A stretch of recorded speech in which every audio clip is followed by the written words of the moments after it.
발명된 걸까요? 발견된 걸까요? 발견. 너무 빠르게 발전을 하고 있다 보니까 다시 흐름이 온 거죠. 사라지면 어떻게 되는 거예요? 그러면 끝이에요. 이 배터리예요. 아니, 배터리죠. 아니 이거 살려주세요. 정유소라는 게 차나 보입니다. 왜 그래? 전기차는 가전제품입니다. 최초의 차는 전기차입니다. 여긴 반사판, 이쪽은 자체 발광.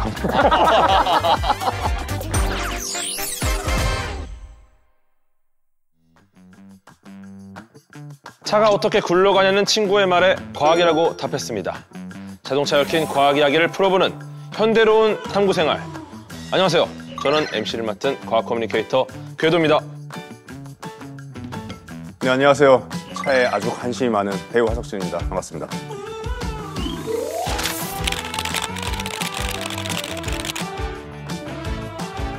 네, 안녕하세요. 다정한 물리학자 김상욱입니다. 네, 안녕하세요. 저는 자동차 라이프스타일 칼럼니스트 정우성입니다. 반갑습니다.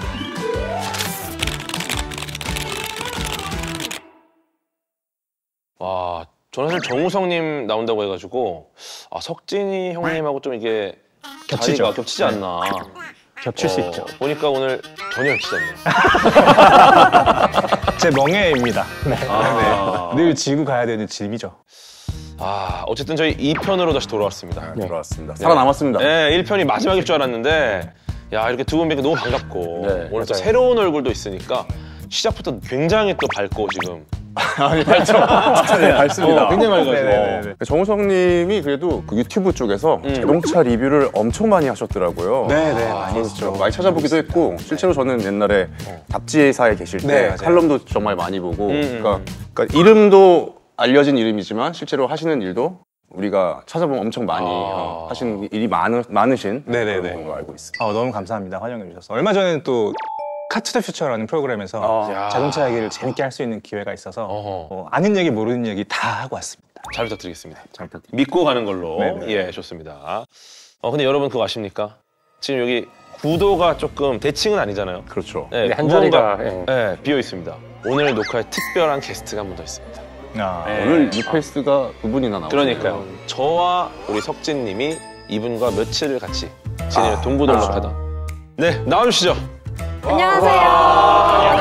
반갑습니다. 네. 와, 반갑습니다. 고등학생이 들어오는 줄 알고. 그러니까요.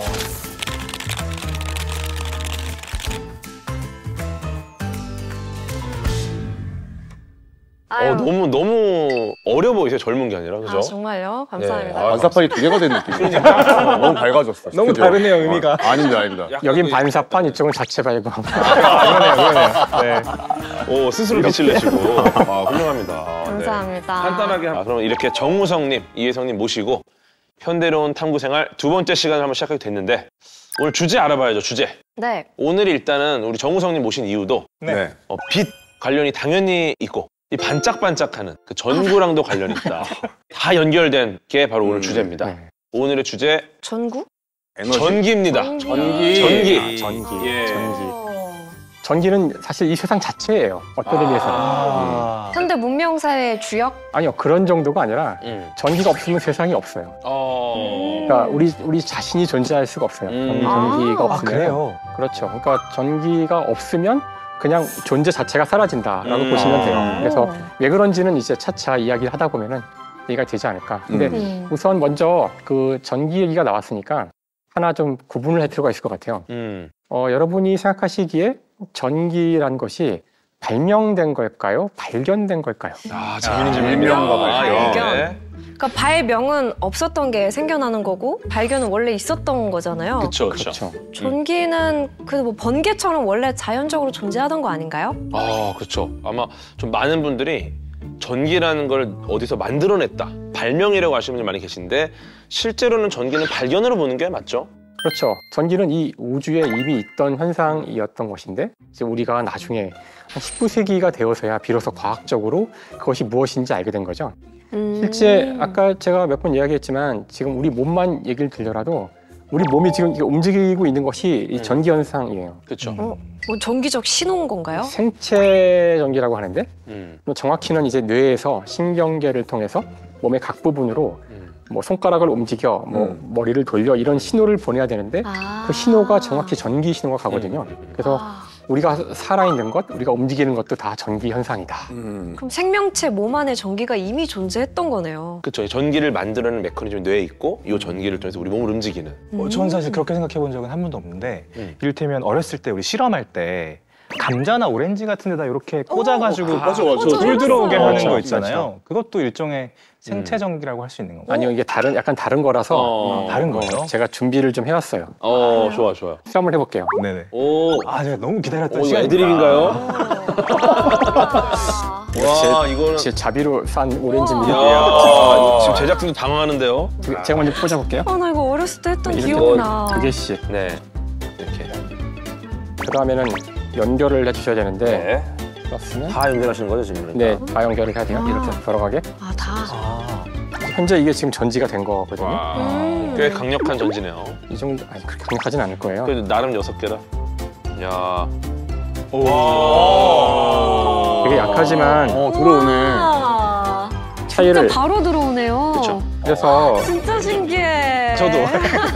이게 생체 전기는 아니거든요. 네. 이거는 사실 전지예요, 그냥. 아. 여러분 건전지 아시죠? 네. 건전지가 딱 이 원리를 이용해요. 그래서 아연판과 구리판을 쓰고 있는 건데 이런 구조가 딱 되면 이 안에서 아연이 녹으면서 이온이 이동을 해서 전기를 통하게 만들어서 전지가 돼요. 그래서 아까 저희가 얘기하는 생체 전기는 뇌에서 만들어진 실제 전기가 이동하는 거라서 이거하고는 약간 달라요.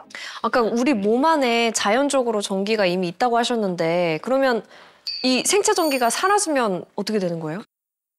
죽는 거예요? 네, 그걸 예를 들어- 죽었다고 하죠. 네. 예를 들어 이제 우리가 뭐 가전제품들도 전기 공급이 딱 끊어지면 작동을 멈추잖아요. 인간도 마찬가지로 더 이상 전기를 만들 수 없다. 그럼 우리 활동 자체가 굉장히 멈췄다라고 보는 거죠. 그래서 인간의 노화 같은 경우가 그 인간의 노화가 진행이 되면서 이제 생체 전기가 약해지거나 네. 그러면 결국 이제 우리가 몸이 전력이 충분히 가야 되는 기관에 못 가는 경우가 생깁니다. 네, 그러면서 이제 여러 가지 뭐 어려운 점들이 생기는 거죠. 우리 손끝이 몸의 저린다거나. 노동이나. 자, 그래서 사실 아까 제가 이 세상 모든 것이 전기라고 했던 그 이유를 이제 이야기할 때가 온 것 같은데 네.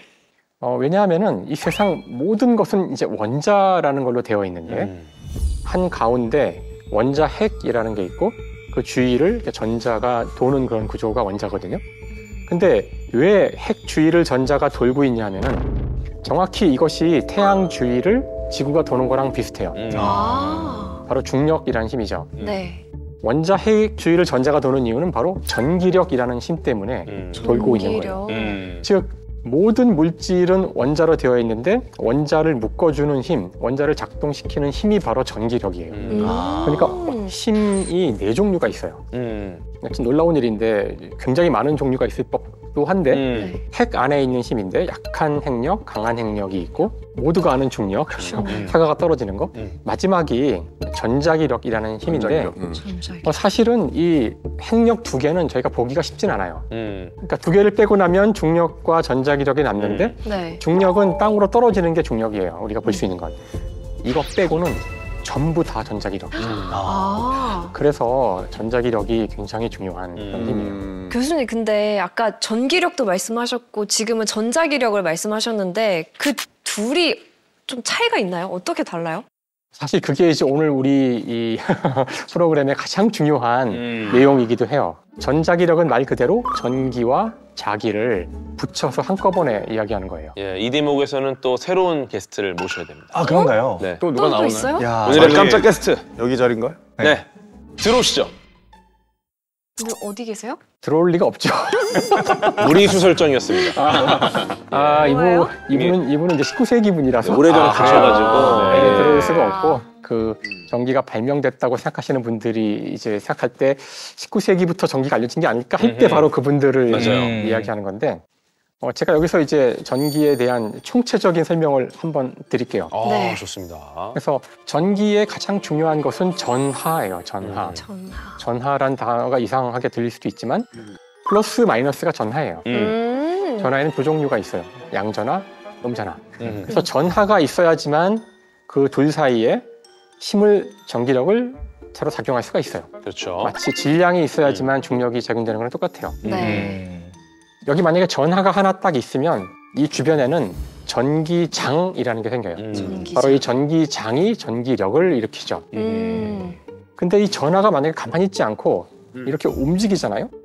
움직이면 그 주위에는 자기장이 생겨요. 자, 벌써 이게 대단한 건데. 전기장과 자기장이 이게 다른 게 아니구나. 가만히 있으면 전기장, 움직이면 자기장. 연관이 있구나. 그러니까 이제부터는 전기장과 자기장이 어떻게 만들어졌는지에서 한 발짝 더 나가서 이제 이것들도 시간에 따라 바뀔 수 있거든요. 전기장이 가만히 있질 않고 막 바뀌어요. 자기장도 가만히 있지 않고 막 바뀌게 할 수 있거든요. 시간에 따라.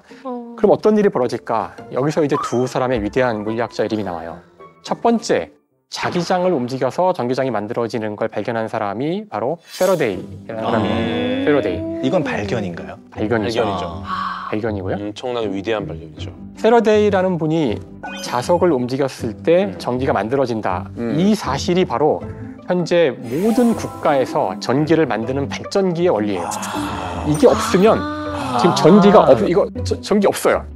지금 모든 지구상의 인류가 쓰는 전기는 이 페러데이가 발견한 자석이 움직일 때 전기장, 즉 전기가 만들어진다는 원리를 이용하고 있어요. 와, 진짜 대단한 사람이네요, 페러데이.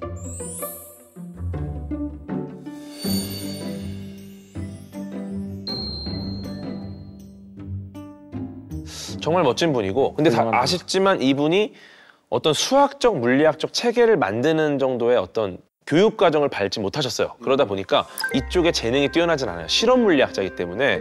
그런데 이분의 뒤를 이어받아서 우리 형님, 페러데이 형님이 만드신 모든 것들을 내가 한번 정리를 하겠다. 이런 분이 등장을 합니다. 그렇죠. 저도 이제 물리 시간이라든가 학부 때 배우는데 이분 이름이 안 나오고 너무 유명하죠. 네, 너무 유명한 이름이죠. 저는 사실 이분 커피만 마셔요. 네. 누구죠? 맥스웰이죠. 그렇죠. 맥스웰. 사실 이분 커피는 커피랑은 무관하신 분입니다. 그 맥스웰은 그 페러데이의 수많은 실험들을 가지고 4개의 수식으로 집대성을 하게 됩니다. 그래서 이 수식이 너무나 아름다운 수식이어서 맥스웰 방정식이라고 하는데 그건 들어본 적 있는 것 그쵸. 같습니다. 저도 뭔지 모르지만 맞아요. 맥스웰 들어는 방정식 알아요. 너무 유명해요, 정말로. 세계의 많은 전자공학과 학생들이 여기 앞에 꽈티로 많이 만들죠. 쓰는 그 식이 대부분 이제 맥스웰 방정식이 아, 진짜요? 4개의 식을 자라락 쓰는데 근데 그 식을 가지고 혹시 이 안에 아직 발견하지 못한 뭐가 더 있지 않을까? 그래서 이제 식 가지고 막 말이 장난이지 이제 수학적인 그런 걸 하는 건데 하다 보니까 뭐 이상한 답이 하나 나왔어요. 파동 방정식이라는 게 나왔어요. 전자기 파동 방정식. 이건 뭘까? 그래서 그걸 뜯어보다 보니까 빛과 굉장히 유사한 특성이 있다는 게 알게 돼요. 혹시 이게 우리가 빛의 정체가 이게 아닐까? 그래서 그런 제안을 하게 되고 실제 이제 밝혀진 바로는 바로 우리가 지난 시간에 얘기했던 빛은 전자기의 파동이에요. 파동이다.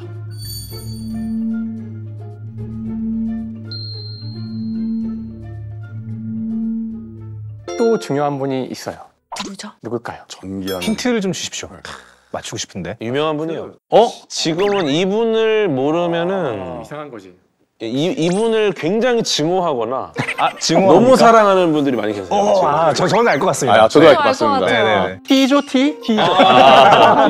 니콜라. 예. 니콜라 맞습니다. 맞아요. 네, 그 테슬라라는 분이 또 계신데요. 네. 사실 테슬라 얘기가 나오면은 이제 에디슨과 같이 이야기를 해야 돼요. 그렇죠. 그래서 테슬라는 에디슨 회사에서 일을 한 적이 있어요. 조수였나요? 그러니까 직원이었던 거죠. 회사의 직원이었던 것인데, 근데 여기서 중요했던 건 뭐냐면은 당시 에디슨이 만들었던 수많은 전기 제품들은 기본적으로 직류 전류에 기반을 둔 거예요. 직류. 직류는 마치 건전지와 같이 한 방향으로만 전류가 흐르는 거예요. 하지만 저희가 실제로 사용하는 전류는 교류인데 220V 교류를 사용하잖아요. 교류란 것은 전류의 방향이 왔다 갔다 해요. 마이너스 왔다 갔다 하는 거예요. 그럼 누가 교류를 이렇게 지금까지 우리가 쓸 수 있도록 이야기를 해서 왔을까? 지금까지 바로 테슬라가 교류를 써야 한다. 교류를 써야 되고, 그다음에 교류를 쓰려면은 가장 중요한 것 중에 하나가 교류로 작동되는 전기 장치를 만들어야 되는데, 그래서 가장 중요했던 모터를 교류로 작동되는 모터를 테슬라가 만들고 그것이 바로 교류의 시작점이 돼요. 그래서 오늘날 우리가 교류를 쓰게 되는데 그때가 한참 미국 정부가 이제 전기를 깔아야 되는데 어떤 걸 할지 놓고 막 싸울 때예요. 근데 어마어마한 이권이 걸려 있는 어마어마한 사업이거든요, 이권이죠. 이게. 어마어마한 이권이죠. 그래서 이제 굉장히 거대한 그 박람회 때 이 이 전기로다 전구를 여러 개를 키는 걸 이제 사업을 따는데 네. 그 세계 만국박람회. 네, 그런 비슷한 거를 열리는데 시카고에서 한 네, 거예요. 시카고에서. 근데 이제 이거를 이제 에디슨이 입찰을 했어요. 근데 이제 테슬라 쪽에서 절반 가격도 안 되는 걸로 들어옵니다. 야. 교류는 굉장히 효율적이라 이 가격으로 된다. 그렇게 해서 딱 이제 테슬라가 따고 불을 딱 켜는 순간 이제 어떻게 흐름이 교류로 넘어갔죠. 이렇게 저렴하게 어떻게 보면 에디슨의 직류가 거품이었다. 네. 너무 거품이 심하다라는 인식이 심어져 버리니까. 근데 결국 그 당시에는 테슬라의 교류가 승리를 했는데 재미있는 건 전기차의 시대가 오면서 네. 배터리가 중요해졌어요. 그러니까 이제는 다시 에디슨의 승리로 가고 있다. 네? 그래요? 왜냐면은 배터리는 직류거든요. 그쵸. 그래서 엄밀히 말하면 지금은 그 테슬라의 교류와 에디슨의 직류가 와. 적당히 잘 섞여줘야지 굉장히 안정적인 형태의 지금 현대 사회가 만들어져요. 그렇- 그렇네. 재밌다. 지금 그렇게 재밌죠? 생각하니까. 아직도 전류 전쟁은 진행 와, 중입니다. 그렇네요. 길게 봐야겠네요, 네. 이거. 근데 무엇보다도 예. 전기가 없었으면은 자동차가 지금과 같은 형태가 아니지 않을까? 드디어- 지금처럼 드디어 그렇죠. 우리가 이제 방향을 잘 잡아가고 있습니다. 근데 제가 이게 문과라서 잘 이해가 안 가는 걸 수도 음. 있는데 결국 자동차는 그 기름으로 돌아가는 거 아닌가요? 전기가 꼭 필요해요? 그러니까 시동을 걸 때부터 전기가 필요한 시동부터 거죠. 전기구나. 네. 그래서 발전기 혹은 뭐 제네레이터라고 하는데 그게 없어도 시동을 걸 수 있긴 하지만 그게 편리하죠, 전기로. 그거 없이 그냥 손으로 돌리는 그쵸. 우리 옛날에 손으로? 예, 시골집에 놀러 가면 저 같은 경우는 경운기 시동 걸 때 경운기가 그랬었어요, 맞아. 이렇게 돌려서 하거나 아니면 발전기. 원래는 이렇게 손으로 돌려서 시동 옛날 차는 이거 걸었다고요? 돌려요. 그 영화 보시면은 와. 돌려서 시동 걸어요. 창문도 돌려서 열잖아요. 아 그거는 본 적 있어요. 네. 본 적 있어요? 우린 타봤는데.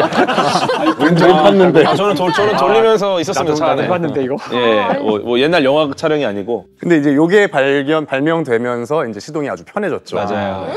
뭐야? 바로 그 전기를 이용한 점화 플러그. 점화 플러그를 발명을 하면서 시동이 훨씬 더 쉽게 걸리게 됐던 거죠. 어쨌거나 들어본 화석 것 연료가 같아요. 불이 붙어서 연소가 일어나야 되는 거 아니겠습니까? 맞아요, 그 맞아요. 과정을 도와준 거죠, 전기가. 음. 예. 근데 점화 플러그만 그런 게 아니라 자동차에는 전기가 너무 많이 쓰이기 때문에 우리가 지금 자동차에서 누리고 있는 어떤 여러 가지 장비들 전기가 없었으면은 거의 작동하지 않을 겁니다. 그러니까 그쵸. 그런 게 아예 있을 수 없는 그런 기계가 되는 지금은 거죠. 그렇죠. 네. 그러니까 이를테면 아까 우리 윈도우 얘기했었잖아요. 예, 예. 그것도 전기가 없으면 손으로 손으로 내리락 해야 되는 거죠. 의자 조정 손으로. 그쵸. 맞네요. 네, 이 그것도 각도 그렇고. 조절. 이것도 전기로 하잖아요. 하다못해 계기판에 불 들어오는 거. 예. 그것도 전기가 이거, 없으면 이거. 와이퍼. 네, 와이퍼도 와이퍼. 그렇고. 그렇죠. 와이퍼도 이제 없으면 손으로 맞습니다. 안에서 이렇게 이런 또 있었거든요, 예전에. 근데 미스터 빈이었나? 뭐 그런 게 있었던 것 같은데. 맞아. 나가서 닦아야 돼요, 사람이.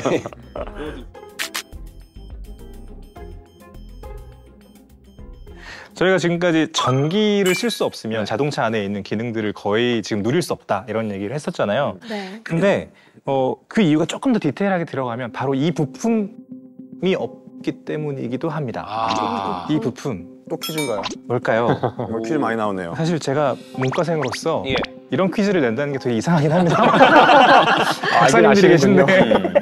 네, 정답은 뭐죠? 반도체입니다. 반도체가. 반도체.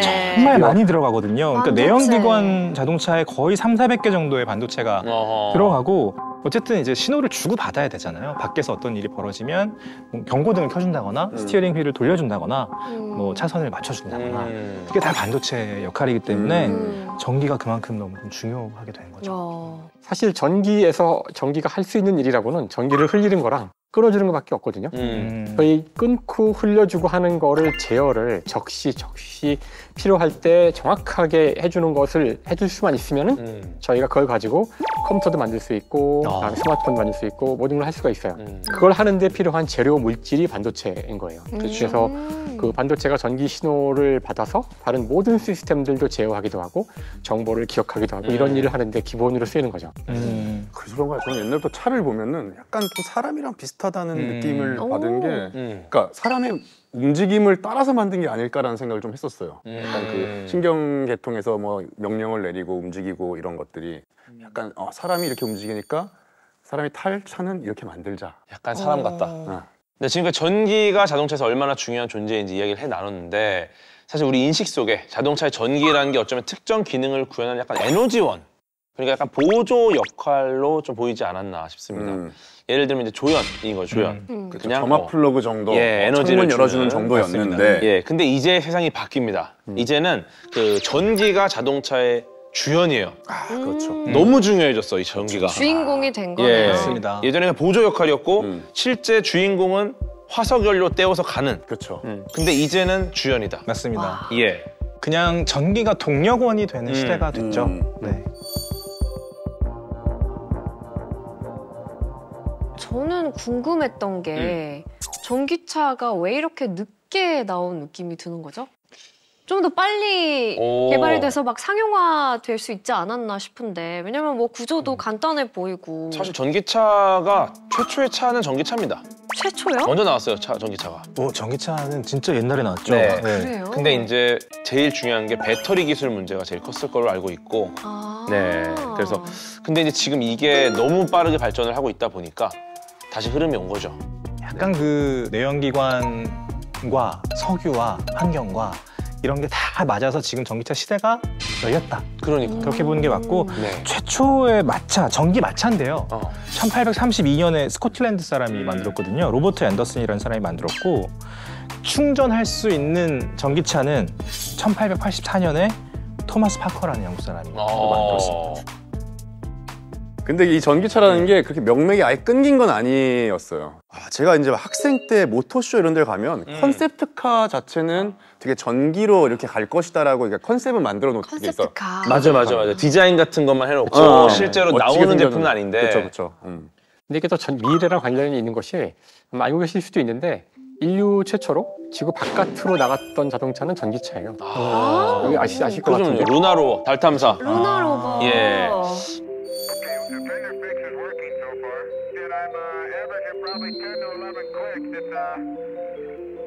아마 그 방송 보시는 분 중에서는 아니 그냥 자동차를 가져가면 되지 왜 굳이 전기차를 만들어서 갔을까 하시는 분이 있을 수 있는데 그 달에는 공기가 없거든요. 그렇죠. 네, 그래서 산소가 없어서 내연기관이 움직이지 못해요. 그래서 맞아요. 반드시 전기로 가야 됩니다. 반드시. 그래서 굉장히 어쩌면 전기차가 이런 특수한 상황에서 썼었는데 사람 일은 모르는 게 이랬다 분위기가 바뀝니다.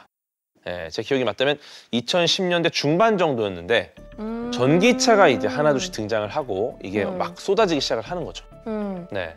그때 막 신문에서 배출가스를 줄이기 위해서 뭐 배기량을 줄여야 된다 이런 말들이 나올 때였던 것 같아요. 그렇죠. 기후 변화가 막 일어나기 시작하고 겨울인데 되게 따뜻해지고 이렇게 막 범인을 찾다 보니까 자동차가 좀 제일 쉽게 타겟팅이 된 거죠. 아무래도 배기가스를 너무 많이 뿜어내고 디젤도 있고 막 이러니까 규제를 엄청 많이 가하기 맞아요. 시작했죠. 네, 그래서 그 시대에는 엔진 배기량을 줄이는 게 유행이었어요. 공기를 더 많이 넣어서 엔진은 작지만 더 센 출력을 낼 수 있는 엔진들이 많이 개발이 됐고 그걸 다운사이징이라고 했습니다. 엔진의 사이즈를 계속 줄여가는 2.0리터 엔진을 타도 충분히 신나게 달릴 수 있는 차를 만들 수 있는 그런 기술이 됐던 거죠. 근데 아무튼 뭐 기본적으로는 다 내연기관이니까 맞습니다. 내연기관의 연이 연소거든요. 네. 그러니까 연소라는 게 그 산소 화합물과 산소가 결합해서 열을 내는 건데 이때 필연적으로도 산소와 산소의 결합물인 이산화탄소가 생겨요. 피할 수가 없어요. 이 반응 자체가 무조건 원자들이 그렇게 돼 있기 때문에 이산화탄소 하면 떠오르시는 단어들이 있지 않나요? 그렇죠. 온실가스, 기후 위기 뭐 이런 거. 온실효과. 온난화. 네. 그런 가장 얘기가 이제 중요한 문제죠. 나오면서 그런 탄소 중립. 규제들과 맞습니다. 맞아요. 우리나라도 발표한 게 있어요. 2030년까지 이 탄소 배출을 40% 절감하고 2050년까지 탄소 중립을 달성하겠다. 제로. 이렇게 국제사회에 공언을 했거든요. 그쵸. 또 약속을 지켜야죠. 실제로 그리고 우리가 그 이산화탄소를 줄일 수 있는 방법 중에 제일 효과적인 게 사람이 없어지는 겁니다. 맞습니다. 사람 다 없어진다? 어떻게 됩니까? 우리가 없는 거예요. 그럼 안 돼요. 그럼 두 번째가 비행기 안 타는 겁니다. 그 다음이 자동차니까 할 수 있는 게 사실은 거의 없어요. 그러면 전기차를 타자. 뭐 이런 쪽이 훨씬 더 유리해지는 거죠. 예. 그러니까 이 기후 위기에 대한 확실한 솔루션으로 좀 떠오르기 시작한 거네요. 그렇죠. 이게 현실적인 솔루션이 되겠다. 예, 전기 비행기는 지금 없으니까. 실제로 이게 근데 효율 측면에서 생각해 보면 효과가 있는 건가요? 그러니까 내연기관의 효율이 어느 정도? 그러게요. 궁금하네요. 내연기관 효율 제가 듣기로는 한 25 30? 25, 30 정도로 알고 있는데요. 제조사에서는 그거 이상으로 막 끌어올리려고 엄청 노력을 하고 있는 상황이죠. 경유 특성상 좀 특성이 그런 특성이 있어서 연비는 경유가 좋잖아요. 디젤 차요. 근데 이 효율을 내연기관이 40, 50 이렇게 올린다는 건 사실 쉽지 않은데. 요건 또 기계공학 쪽에서 전문가신 역시 한양대는 기계공학 우리 혁수님 좀 부탁을 드리겠습니다. 이 엔진이라는 예. 게 결국 우리 옛날에 배우잖아요. 이렇게 네. 이 피스톤 안에서 연료를 터트리면 그 터트린 힘으로 피스톤을 밀어내고 그 밀어낸 게 회전을 시켜서 그걸로 가는데 실제로 그 엔진에서 그 퍼지는 그 효율이 대단히 많은 양의 열로 갑니다. 그걸로 손실이 있군요. 그러니까 열 손실이 있어가지고 맞아. 20, 30% 정도만 동력으로 가고 실제로는 다 열로 낭비가 된다는 얘기예요. 맞아요. 전혀 몰랐어요. 그럼 100 중에 2, 30만 쓰는 거면 그러니까 연료 100이면 2, 30만 바퀴 돌리는 힘으로 간다는 거예요. 가성비가 너무 안 좋잖아요. 떨어지죠. 근데 이건 되게 본질적인 문제예요. 그러니까 열 기관은 열을 쓰기 때문에 열 자체가 이게 그 버리는 에너지거든요. 이거랑 비교했을 때 사실 전기는 상당히 달라요. 전기는 거의 다 에너지를 쓸 수 있어요. 물론 이제 전기에서도 모터에서 저항에 의한 열이 나지만 그 열은 되게 미미한 저항열이고 물론 이 모터에서도 손실이 있긴 있어요. 그냥 단순한 저항 말고도 철손이라고 하는 손실이 있는데 대략 한 60% 이상은 된다고 지금 보통들 얘기하거든요. 경험상 겨울에 조금 내연기관이 조금 더 낫고 여름에 조금 더 이 전기 기관이 난 것 같은 게 맞아요. 아까 그 열 난다고 하잖아요. 그 엔진에서 열 난다고 하는 걸 히터로 쓰잖아요, 겨울에. 맞아. 근데 전기차는 제가 타보니까 겨울에 히터를 직접 뜨거운 바람을 만들어내야 돼요. 해야 돼요. 그리고 배터리도 온도를 높여줘서 이제 소유를 높여줘야 돼요. 네, 그리고 실제로 예. 겨울엔 또 배터리 용량이 맞아요. 줄어드니까. 그러면 이제 전기차가 처음 개발되고 이렇게 대중화되기까지 한 120년 정도가 걸린 것 같은데 그럼 현대차에서 나온 최초의 전기차는 어떤 거였어요? 그 소나타. 소나타요? 소나타는 내연기관 아니에요? 네, 그 소나타가 예. 전기차가 있었다는 사실을 아마 그래요? 잘 모르실 거예요. 주행 가는 거리가 70km, 그리고 최고 속도가 한 시속 60km 정도. 보통 이게 주행거리보다 조금 적구나, 최고 속도가. 음. 1시간 정도 딱 이렇게 달리는 느낌이네요. 오, 그때는 그랬나 봐요. 근데 이제 그때 이후에 계속 이제 기술 혁신을 멈추지 않았고 예. 지금 같은 경우는 아이오닉 6, 그러니까 롱레인지 이륜 예. 기준 524km. 이제 뭐 거의 내연기관이랑 가는 거리가, 따라서 나오고. 본 거죠. 타보고 그리고 싶다. 우리가 보통 이제 주행 가는 거리랑 최고 속도를 놓고 비교를 하잖아요. 근데 지금 나와 있는 차들 중에서 정말 운전 좋아하는 사람들 사이에서 난리가 나는 차가 있습니다. 아이오닉 5N. 요즘 N 붙은 거 난리예요. 네, 고성능 모델인데 어허. 요 차의 최고 속도는 무려 260km. 260. 타보고 싶다. 성능이 받쳐주는 거죠. 그렇구나. 그럼 신호에서 전기차 타다가 옆에서 덜덜덜덜 하는 그런 차도 있으면은 시끄럽네, 제 차. 못 달리는 줄에 시끄럽네 이런 것 좀 있어요. 맞아. 가고 싶은데 마음과 달리 조금 늦게 가고. 맞아요. 하고 가잖아요. 전기차는 그렇죠. 쿵 하고. 맞아요. 그러니까 결국에는 전기차가 이 모터와 배터리 기술의 발전 때문에 여기까지 온 건데 저는 또 좀 걱정이 되는 게 왜 배터리 수명 문제 얘기도 하잖아요. 계속 쓰다 보면은 배터리도 교체해줘야 되고 근데 그 배터리의 가격이 전기차 가격의 절반 정도 된다 이런 말도 있거든요. 사실 새로운 어떤 장르가 출현했을 때 걱정이 많은 거는 본능인 것 같아요. 이게 나 잘못되지 않을까? 이런 걱정들을 많이 하시는데 실제 사례들을 보면 30만 킬로미터를 달리고도 배터리 수명이 80% 이상 남아 있었다. 이런 보고도 있고요. 어떤 분은 전기차를 타고 전 세계를 돌았는데 모터를 교체한 적은 있어도 배터리는 거의 뭐 100만 킬로미터까지 사용했다고 하거든요. 네, 그래서 배터리 열화라고 하는데 우리가 걱정하는 것만큼 배터리 수명이 그렇게 짧지 않다. 오히려 제 건강을 좀 조심해야 되지 않을까 그런 생각을 하고 있습니다. 배터리 가기 전에 내가 먼저 간다. 네. 제가 생각하기로는 우리가 걱정하는 것보다 기술 발전이 훨씬 빠른 것 같아요. 맞습니다. 네. 이게 진짜 옛날의 걱정이었던 것 같은 느낌. 사실 이제 이 관리를 잘해주면은 굉장히 수명이 길어집니다. 네, 그래서 이제 배터리 매니지먼트 시스템들이 좀 있습니다. 그래서 이것 때문에 오히려 충전을 좀 천천히 해야 되지 않냐 뭐 이런 이야기도 있을 정도로 전기차도 좀 그런 게 있지 않습니까? 배터리 수명 좀 늘리는? BMS. 네. 그게 배터리 뭐예요? BMS? 배터리 매니지먼트 시스템이라고 예. 해서 배터리 각 셀로 돼 있으니까 그 셀들의 전압을 관리하고 배터리한테 과부하가 걸리지 않게 맞아요. 뭐 그걸 조절해주는 네. 그런 기술이 있다고 합니다. 이거를 정말 잘하는 데가 이제 현대자동차잖아요. 네. 예. 이게 그래서 배터리 수명이나 효율 같은 걸 계속 오랫동안 갈 수 있도록 그렇죠. 그러니까 중앙 통제 장치가 하나 있어가지고 배터리들을 딱 놓고서 이제 이것저것 문제 없이 돌아가게 관리를 해주는 거예요. 명령하는 애가 하나 있어요. 약간 기강 잡는 애가. 야, 제대로 해. 이걸 해주는 거야. 자중해. 네. 가만히 있어. 너 자꾸 왜 저기만 충전시키면 안 돼? 그쵸. 다 뿌려줘야 돼. 네. 쟤 충전시켜야 돼. 그래서 전반적으로 고르게 그렇죠. 수명을 최대한 늘려주는. 요거를 이제 현대자동차가 굉장히 잘하고 있기 때문에 좀 의미 있는 결과들이 나오고 있는 거다. 배터리에 대해서 그렇게 걱정할 필요가 없겠네요. 그렇죠.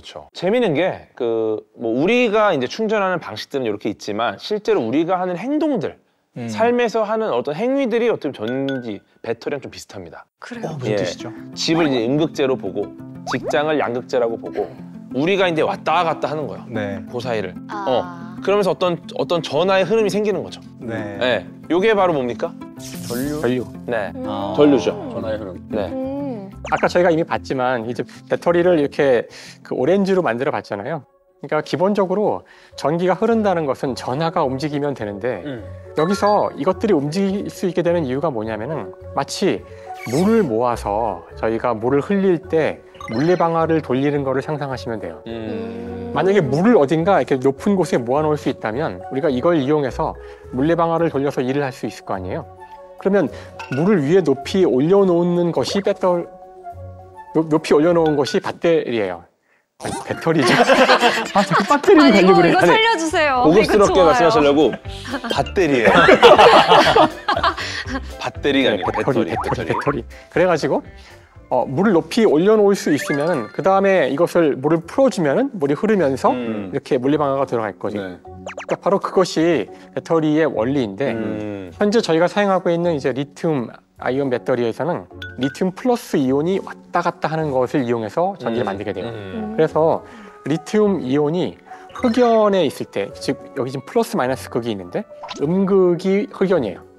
거기에 이온들이 가 있을 때가 높이 모아놓은 거예요. 그렇게 만들어 놨다가 외부에 이렇게 전구 같은 걸 연결을 하면 더 안정한, 더 낮은 상태인 금속 쪽으로 리튬이 이동을 하게 되는데 그때 전류를 우리가 만들어서 전기를 쓰게 돼요. 그래서 실제 이 배터리 내부에서는 계속 이 리튬 이온이 아까 이야기한 것처럼 왔다 갔다 하는데 이 양쪽 장소가 동일하지 않아요.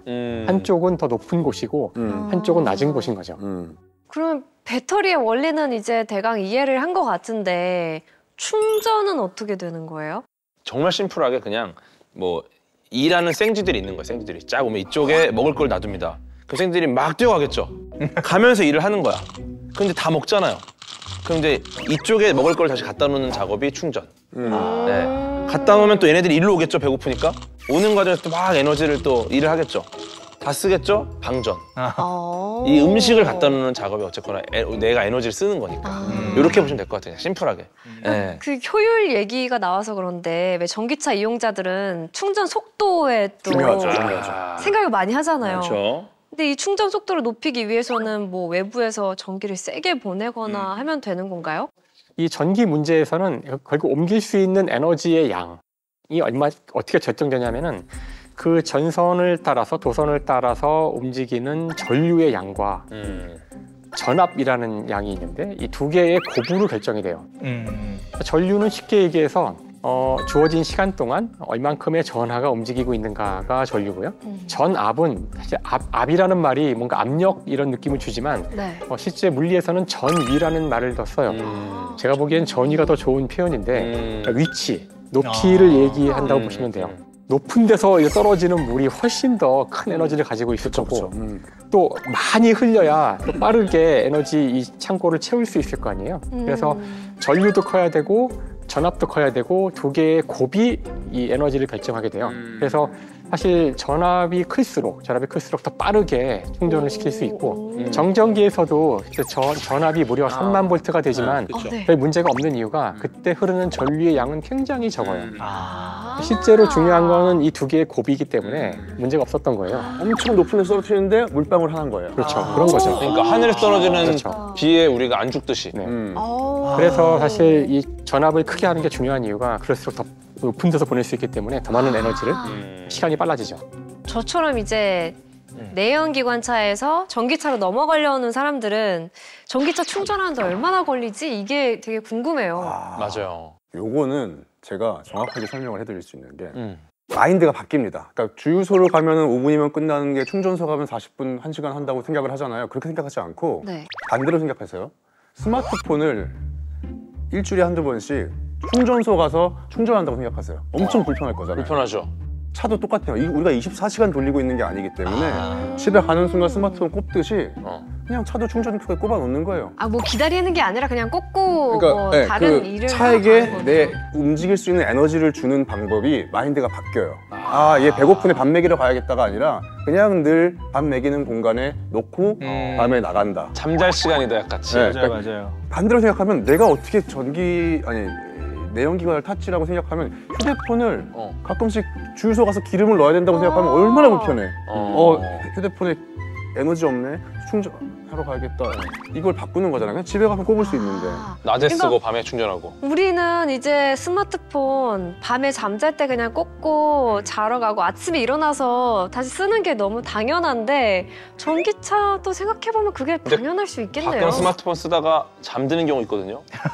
다음날 힘듭니다. 충전이 안 돼 있을 때. 충전 안 돼. 그럴 때도 있죠. 근데 그럴 때는 방식에 따라서 충전이 더 빠르게 되는 그렇죠. 경우가 있는데요. 현대자동차에서 하고 있는 eGMP 플랫폼이라는 게 800V 충전이 가능한 시스템이거든요. 그래서 보통 우리가 생각할 때 30-40분 정도 걸린다고 생각하지만 이 시스템으로 가면 20에서 80까지 보통 우리가 얘기를 하잖아요.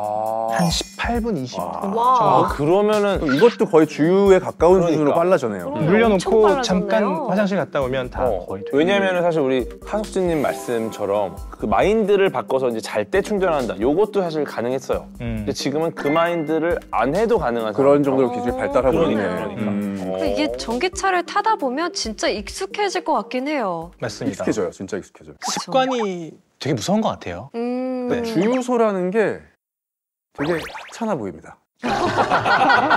그래서 화장실 공짜로 화장실을 쓸 수 있게 하는 공간이라고 생각해요. 마음은 좀 불편하죠. 기름도 안 먹는 차인 주제에 주유소에 잠깐 차를 대놓고 화장실 쓰니까. 근데 생각해보면 저 주유소 갈 때 약간 진짜 가격 싼 최저가 찾아서 가거든요. 맞아요. 그러니까 강남 쪽에선 주유를 거의 아예 안 해요. 맞아. 그러니까 최저가를 찾아서 막 돌아다닐 정성을 맞습니다. 그 정성으로 충전기 꽂아 놓는다 생각하면 되겠네요. 주유하려고 괜히 5km 갔다 오거든요. 맞아요. 야 이거 가까운 데가 5km밖에 없네. 사실 많은데 내가 감히 주유를 할 수가 없어. 이 마인드를 바꿔야 된다고 생각하는 게 내연기관 자동차는 사실 기계고요. 전기차는 가전제품이에요. IT 디바이스다. 기본적으로 가전제품이라고 생각을 해야 돼요. 전기니까. 그래야겠네요. 그래서 이거 아예 보는 거 자세를 바꿔야 마인드를 바꿔야 되는 거야. 그러니까 교수님 말씀대로 진짜 전자기기라고 생각을 하면 그렇게 꽂아놓고 충전 기다리는 게 너무 당연한 거네요. 네, 어쩌면 지금까지 전기 그리고 전기차에 관한 이야기를 한번 다방면으로 나눠봤는데 그렇다면 과연 미래의 전기 그리고 전기를 이용한 이동 수단들 어떻게 바뀔까? 차가 그냥 집의 일부가 될 거라는 생각도 해보는데 사실 그 내연기관이나 증기기관의 문제점이 집 안으로 들어올 수가 없거든요. 연기가 막 나고 이게 그쵸. 가스가 나오고 매연가스 나오고 하니까 근데 가전제품, 이 전기가 혁명이었던 이유는 전기는 집으로 들어올 수 있어요. 집에 다 들어와 있잖아. 냉장고, 그쵸. 세탁기 이런 게 들어와도 문제가 없어요. 근데 자동차가 이제 전기로 된다는 얘기는 자동차가 집에 들어와서 그냥 집의 일부가 돼도 돼요. 그러니까 내 방이 그냥 자동차여도 돼요. 그래서 집에 들어와서는 거기서 자다가도 그냥 그대로 문 닫고 나가도 괜찮고 그러니까 집에 결합했다가 분리했다가 하는 것도 가능하다고 생각해요. 전기라는 거는 아까도 제가 아까 제가 가전제품이라고 그랬지만 네. 들어올 수도 있어요. 그래서 약간 주거 공간이 확장되는 집의 느낌이네요. 주거 공간이 일부가 이동하는 거죠. 우리 집에 방이 3개인데 그중에 한 방은 자동차 방이에요. 그 방은 방이기도 하지만 어딘가 갈 수도 있는 거죠. 혁진이 형 이제 스케줄 늦으면은 자는 채로 그대로 쉬러 가는 거야. 아 그러네. 움직이는 방이네요. 매니저가 와서 그냥 운전을 딱 하면은 이제 방 하나가 바로 그냥 방송 뭐야 이번에 여기야. 배도야. 스케줄 좀 야, 안 좋네. 그러니까 이게 차라고 분리된 이런 생각 자체가 이제 우리가 현지의 자동차 때문에 그런데 네, 이게 전기차는 완전히 이 개념을 바꿔야 될 것 같아요. 진정한 캠핑카. 진짜 이렇게 생각해보면 우리가 방을 구성한다고 했을 때 생각하는 가구나 뭐 오디오나 TV 이런 것들 있잖아요. 그게 이미 자동차에 다 들어가 있어요. 그러니까. 네. 네. 형태만 좀 다를 뿐이죠. 영상 보고 음악 듣고 그렇죠. 뭐 네. 업무 다 보고. 책상도 있고. 야, 재미난 아이디어 많네요. 뭐 다른 건 또 뭐가 있을지 한번 보겠습니다. 사실 요즘에 관심 있는 것 중에 하나가 결국은 에너지 문제가 제일 중요한 문제라서 전기를 얻는 방법 중에 가장 바람직한 방법이 태양광이거든요. 태양광. 별 문제 없이 우리가 정말 태양에서 오는 에너지를 오롯이 다 이용하는 거기 때문에 그렇죠. 친환경적이고. 그렇죠. 현대자동차에서도 그런 비슷한 것들을 만들고 있다고 제가 들었는데요. 페로브스카이트? 네, 맞아요. 페로브스카이트라고 이게 최근에 국내 연구진이 이제 페로브스카이트 태양 전지 요거를 거의 상용화까지 만들었다. 뭐 이런 기사들도 많이 나오고 있고 작년 말에 발표된 게 이제 우리나라 연구팀이 거의 세계 수준에 도달했다. 이게 굉장히 주목하고 있는 소재입니다. 그래서 투명하게 만드는 태양 전지 이런 쪽도 지금 같이 연구를 하고 있고 접거나 펴거나 뭐 이런 것들. 그러다 보니까 이제 전기차를 도입하게 된다면은 이때 태양광 전지를 이용해서 전기차를 충전하고 뭐 이런 식으로 연결이 하기 되게 좋은 어떻게 꿈의 물질인 거죠. 그러면은 그냥 달리면서도 충전이 된다는 거예요? 근데 이제 문제는 이렇게 태양광 에너지를 이용해서 충전하는 게 좋지만 효율이 너무 낮고 아직은 차량의 크기가 사실은 이게 충분히 뭐 거대한 게 아니기 때문에 이 효율을 높이는데 이제 페로브스카이트 연구가 되게 중요한 거예요. 네. 근데 여기에다가 지금 광사태 나노 입자라는 또 기술이 있어요. 광사태. 페로브스카이트의 광사태 나노 입자 너무 어려운 말들이. 이 두 가지가 결합되면 굉장한 시너지가 날 거라고 보고 있는데 이것도 이제 빛이 하나 들어갔는데 그러면 들어가면 나올 때는 당연히 손실되지 않습니까? 네. 들어간 빛이 광사태, 산사태처럼 더 많아져서 나오는. 이야. 이게 사실 왜 이런 일이 벌어지는지에 대해서 굉장히 좀 연구할 부분이 많은 분야인데 이런 현상이 있어요. 들어간 빛을 더 증폭시켜서 나오게 만들고 여기에 페로브스카이트를 결합을 하면은 굉장히 효율이 높은 그럴 수 있겠네요. 태양광 발전을 할 수 있겠다. 이런 연구를 지금 하고 있는 거죠. 저는 그리고 전부터 생각했던 건데 충전 로봇. 충전 로봇? 그러니까 대신 해주는 거예요? 그러니까 우리가 가서 충전하는 게 아니라 로봇가. 그러니까 충전기를 가서 꼽고 전화기를 들고 가서 이렇게 꼽고 하는 게 아니라 와서 충전해주는 거야. 배터리가 와서. 야쿠르트 아주머니처럼. 그런 거죠. 이렇게 와가지고 찾아가는 서비스네요. 찾아가는 충전 로봇. 예. 이거 개발됐죠. 그리고 머지않아 상용화 된다고 하는데 그 로봇이 충전하고 기다리고 있다가 전기차가 도착하면 차랑 로봇이 서로 교신한 다음에 나 배고픈 전기차가 들어왔어. 내가 맥주 갖고 갈게. 뭐 이런 식으로 이제 찌 가서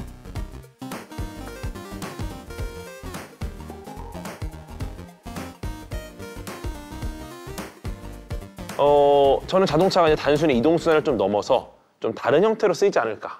네, 왜냐면은 전기차 한 대에 저장되는 전력이 꽤 많기 때문에 이게 일반 가정집에서 봤을 때 한 3, 4일 쓰거든요. 네. 그렇죠. 지금도 이게 VTL이라고 하잖아요. 네. 현대자동차의 그러니까 전기 자동차를 거대한 배터리라고 생각하면 이를테면 캠핑 좋아하시는 분들은 뭐 야외 활동할 때 전열기기 연결 쓸 수도 있고 그게 보통은 되게 좀 전압이 높아야지 쓸 수 있는 거잖아요.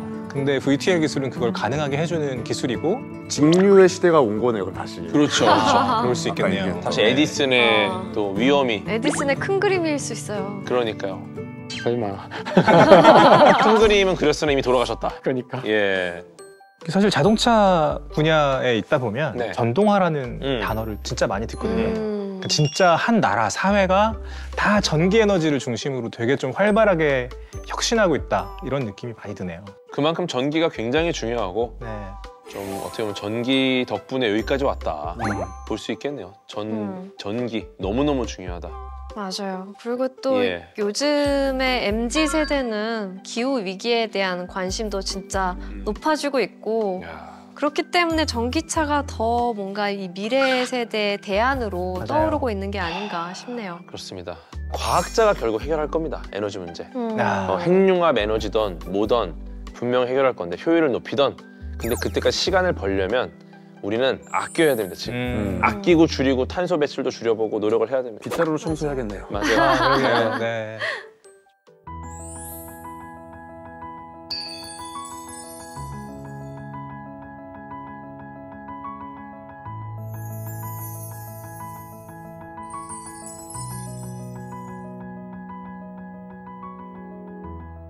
아무튼 전기에 관한 모든 걸 이야기를 해봤는데 각자 오늘 어떠셨는지 소감을 한번 들어보도록 하겠습니다. 결국에는 전기차를 사게 될 것 같은데 그 시점에 대해서 고민을 계속 했던 것 같아요. 뭐 흔히 전기차를 고민할 때 주행 거리, 충전 시간, 인프라 이렇게 고민을 많이 하는데 오늘 이런 새로운 기술들 얘기를 들어보니까 기대가 많이 돼요. 앞으로 이 효율성의 문제를 얼마나 빨리 해결해 나갈 것인지 그리고 그 과정에서 우리나라가 어떤 역할을 할 것인지 저는 기대가 됩니다. 저는 사실은 자동차를 다루는 사람으로서 전기차라고 했을 때 평소에 가지고 있던 시각이 있었는데 오늘 여러분들이랑 얘기를 나누다 보니까 시야가 확 넓어진 것 같아서 너무 좋은 시간이었습니다. 아이고. 예, 세상은 전기로 이루어져 있다. 네, 그게 제일 좀 기억에 남고 다음 화에도 제가 여기 앉아 있을 수 있을까? 추가 들었대요. 좀 약간 위태위태해요, 자리가. 지금 뭐 어려운 모두가 위태한 상황이라. 네. 저는 일단 오늘 그동안 약간 전기차면 첨단, 최초, 앞으로 더 미래 약간 이렇게 생각하다가 오늘 얘기한 게 패러데이 넥스트부터 얘기를 했잖아요. 맞아요. 아, 우리가 이렇게 편하게 쓰던 전기가 이렇게 시작했구나라는 거에서 원리에서 시작을 하다 보니까 앞으로 더 빨리 변해갈 전기차의 미래 혹은 전기의 미래에 대해서 조금 인사이트가 좀 보이는 것 같은 느낌이었어요. 그래서 약간 역사책을 좀 한번 더 되짚은 느낌? 사실 지난 시간도 그랬지만 역시 전기를 이야기하기엔 좀 짧지 않았나. 전기를 이렇게 짧게 얘기해도 되나? 별로 한 말도 없는데 바로 끝나는 아, 느낌이 좀 그러니까. 있고요. 그리고 그다음에 이렇게 사실 너무 좋은 것 같아요. 이렇게 한 가지 주제를 가지고 여러분들이 모여서 특히 저는 미래의 차에 대한 얘기는 모르는 것들도 있었거든요. 혹시 전문가 분이 오셔가지고 저도 모르던 내용도 알게 돼가지고 너무 오늘 즐거운 시간이었고요. 또 이렇게 칙칙한 분위기였는데 또 이렇게 밝게 만들어주셔서 정말 분위기가 너무 좋은 것 같죠? 네, 맞아요. 너무 좋아서 그래서 이런 자리들이 계속 이어지면 좋을 것 같아요. 그러니까요. 이런 주제에 대해서 모두가 이렇게 웃으면서 즐겁게 전기차를 이렇게 즐겁게 얘기한다는 게 쉬운 일은 아닐 텐데 맞아요. 너무 즐거운 시간이어서 정말 기쁩니다. 아, 고맙습니다. 어떻게 보면 굉장히 기술적인 이야기들이 많고 과학 이야기가 많은데 우리가 이제 많이 들어본 키워드지만 좀 시작부터 좀 정리를 하는 시간이었다. 맞아요. 이런 식의 약간 정리들이 저는 과학기술에서 계속 필요할 것 같아요. 특히나 맞습니다. 자동차 네. 같은 경우 워낙에 많은 기술이 모여있다 보니까 이것들 좀 꾸준히 정리를 해나가야 우리가 정말 좀 현대로운 탐구생활을 할 수 있지 않을까 그런 생각이 들면서 네, 다음 시간에는 더 신기하고 재미있는 자동차 과학 이야기로 돌아오도록 하겠습니다. 감사합니다. 감사합니다. 아유, 수고하셨습니다. 수고하셨습니다. 수고하셨습니다. 수고하셨습니다. 예, 재밌었어요. 네, 수고하셨습니다.